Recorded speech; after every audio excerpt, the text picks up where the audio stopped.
Hey, everybody. Welcome back to the Outcomes Rocket HFMA 2024 National Insights Series. I'm so excited that you tuned back in with us to capture some of the most insightful ideas from the biggest innovators that I met at the conference. Today, as part of this series, I have the privilege of hosting the amazing Hamid Tabatabaie. He was on the podcast before, so you guys remember him. And Hamid, I'll just do a quick intro on you. He is the co-founder and CEO of CodaMetrix. They are exploring the latest and greatest pathways with the use of technology and the rev cycle to make coding automation a possibility. Hamid, such a pleasure to have you with us again. Thank you very much. Good to see you again, Saul. Likewise. Thanks for inviting me. It's such a pleasure. It was great to connect with you at the conference and really excited. Look, you already shared with us what your business is all about, but talk to us a little bit more about, the rev cycle focus area that you're in and what you're doing. You bet. The company got its start from Mass General Brigham, so it's provider owned. And from the very beginning, it had a mission, and its mission was to improve accuracy and proficiency of coding, medical coding. And secondly, to use AI and make claims data much more reliable when it comes to clinical use. And from the onset, this was a strange ask because on the revenue cycle side, you have fee-for-service as great majority of everybody's volume. And as a result, coding for medical necessity suffices, as in you don't need to clinically be going into too much detail about the procedure and or the diagnosis. You need to have sufficient evidence to explain to the payer why you did something. That was justifiable because coders cost too much money if you slow them down to be more specific. But with AI, there is really no excuse for that. You can become the avenue for addressing the gap between clinical specificity and claims data. And B, you can become a partner, or as nowadays it's referred to, a co-pilot to coders, even for things that you can't automate. So this, over the last couple of years, has become a lot more in focus, partly because there is a gap in finding coding resources. There's just a shortage. And partly because the amount of information that has been inside the EHR has grown to the point that now you need to be coding a lot more. So on one side, it brings the volume down, it brings the cost down. And on the other side, it becomes much more relevant on the clinical side. Yeah, that's fascinating. The clinical specificity is key. And now with this technology, health systems are able to better capture all of it. And Hamid, when we were together, you mentioned a term, and I want to bring it back up here. Was it value-based coding? Is that what I heard you say? Can you unpack that for us a bit? Very much. It's a play from value-based care and or population health, accountable care, so forth. At the moment, when you talk to large health systems or even smaller ones, they tend to be recoding things for a variety of use cases.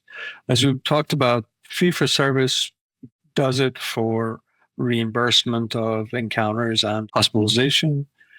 But then when you go to the population health group, they pull charts and have nurses recode everything to achieve that level of clinical specificity.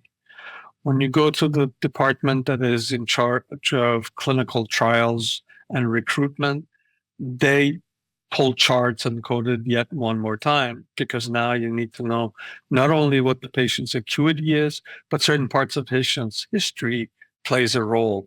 Was this patient suffering headaches and or dizziness a year and a half ago before they started this medication compared to right now, whatever their condition is? So you need to go further than just the present acuity of the patient. Then when you go to different departments for clinical registries, they yet pull charts and code again. So value-based coding is a reference to code somehow that the entire enterprise is valuing the code.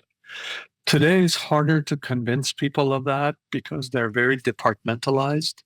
One has this budget for coding and doesn't really get involved in the budget for coding with the next and so forth. But as things are getting more integrated, this value-based coding, and as AI becomes more pervasive, this value-based coding really is what will happen. Whatever the terminology for it will be in the industry, we have elected to call it value-based coding rather. Yeah, no, that's super interesting, and I'm glad we're double clicking on that today, Hamid. And I just sort of envision, just with what you shared, an opportunity for a health system to modularize their needs. So, Legos, right? You got a value-based care Lego, you got a clinical billing Lego, and you could decide what you want. And then when the AI does its work, it could give you all that or just one of them. So it's pretty customizable from what I hear you saying. Very much so. Particularly that, in our opinion, there shouldn't be a book that decides what coding quality is. Each provider should decide that because, for all practical purposes, it's the provider's performance that is being documented, and it's providers' decisions that are being documented. And we've created this rubric of 1 star to 5 star, and our customers get to decide what procedures they want coded with what quality. 1 and 2 stars are one way or another incorrect. 3 stars are perfectly great for fee for service. 4 stars are clinically appropriate, and 5 stars are all the way to research. And for every exam that goes through us, we do 3, 4, and 5. And whatever use case is appropriate, we hand that use case the appropriate code sets. That's so awesome. I love that gradation of need. And back to cementing your point on clinical specificity, when doing trials, you're at the most. So that's a 5. Whereas billing, you still want to do a good job. So it's a 3. That's exactly right. So cool. I love that. Folks, super interesting. This is a type of innovation that CodaMetrix is bringing to market. The ideas and thoughts that we were having at the HFMA conference are super fascinating. So I'm glad we're getting to share this with all of our listeners and viewers today. Hamid, what recent news or insights about the company do you want to share with the viewers and listeners today? Sure. Well, I'm happy to report that we're a healthy, growing company, and we now have over 20 large health system customers. Many of them, if not great majority of them, are using Epic as their EHR. And that caused us to have more dialogue with Epic. And we've entered into and joined Epic's developer program called Toolbox. They have defined their development programs into 4 categories. It starts with having access to anyone can have access to certain application programming interface, APIs and interfaces. The second one is getting guidance from them to know how to customize and or make it appropriate for any given customer. The third one, which is called Toolbox, is what we have started with, and that is certain joint developments for specific use cases. And what we have is essentially a crawl, walk, run approach to start with. It will be a lot more easier for our customers to have higher automation, better implementation, faster deployment. The walk will be all sorts of exchanges of new information pieces, because as you would imagine, Epic is going to be doing predictions on codes and or other information. And right now, there aren't any interfaces like HL7 or others that govern the passing of that data. What was your logic for predicting such and such? That doesn't have any HL7 mandated anything. So That's our walk approach, jointly developing that.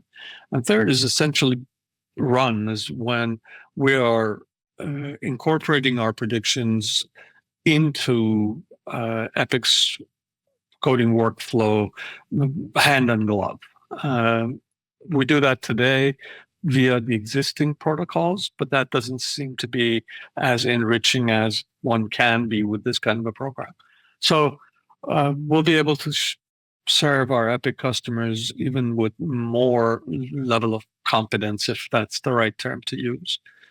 That's probably the biggest news that's going on. Other than that, in the next couple of months, we'll be announcing additional executives that have joined the place. We're getting ready for scaling the company. Well, that's certainly exciting, Hamid, both from a technology interoperability perspective. Obviously, Epic being the big player, your 20 customers, and now a growing leadership team. Certainly an exciting time to be at CodaMetrix today. And for everybody listening, when you hear these things, you hear something that resonates with you. It's about taking action about that. And that's why we're serving these insights up for you. And regarding insights, Hamid, HFMA, it was a fantastic conference. What rose to the top for you as an insight that everybody with us today needs to know? Something about hammer and looking for nails, so to speak. I've tuned into a lot of the AI conversation, and I was very happy to see that the market is graduating to a new level of sophistication. On one side, you can tell when vendors are making bogus claims that we're going to automate 99% of everything and so on and so forth.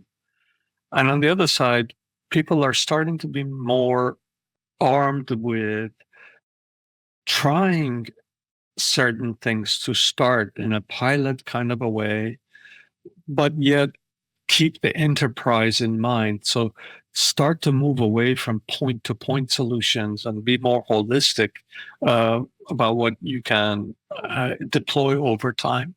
So to net it, I think we are entering a new phase of understanding of AI and incremental adoption. I don't think by any means are we in a place that everybody is going to be AI enabled in the next 12 months, but I think everybody is going to try certain aspects. In my personal life, I do that. In my personal life, I use AI for certain use cases.